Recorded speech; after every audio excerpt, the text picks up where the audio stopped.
Welcome back, everybody. Today, I'm going to teach you how to change your divider color in Notion. If you've ever wanted to add some visual structure to your pages with custom colored dividers instead of the default gray lines, this simple trick will let you create dividers in any color, length, and thickness you want. First, head over to your Notion workspace and open the page where you want to add your colored divider.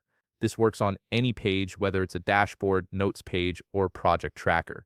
Once you're on the page, click the plus button that appears when you hover over an empty line, or simply type a / to open the block menu. This menu gives you access to all of Notion's different block types. In the block menu, type equation and select inline equation from the options. Now this might seem odd since we're not actually doing math here, but the equation block is what allows us to use custom code to create colored dividers. Here's where the magic happens. In the equation block that appears, you'll need to type a specific code template. The format is \color, then your color name in curly brackets, then \rule, followed by your length in pixels and height in pixels, both in curly brackets. For example, if you type \color curly bracket gray close bracket \rule curly bracket 400px close bracket curly bracket 2px close bracket, you'll create a gray divider that's 400 pixels long and 2 pixels thick. You can replace gray with any standard color name like red, blue, green, or purple. The length value controls how wide your divider is, and the height value controls how thick it appears.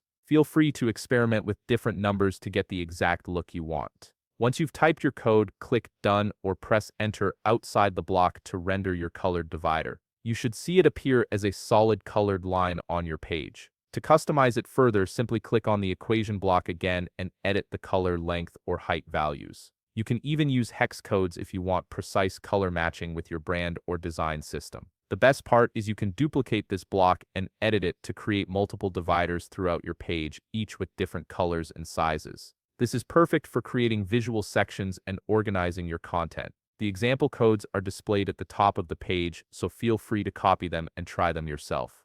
If you found this video helpful, please leave a like, subscribe, and see you in the next video.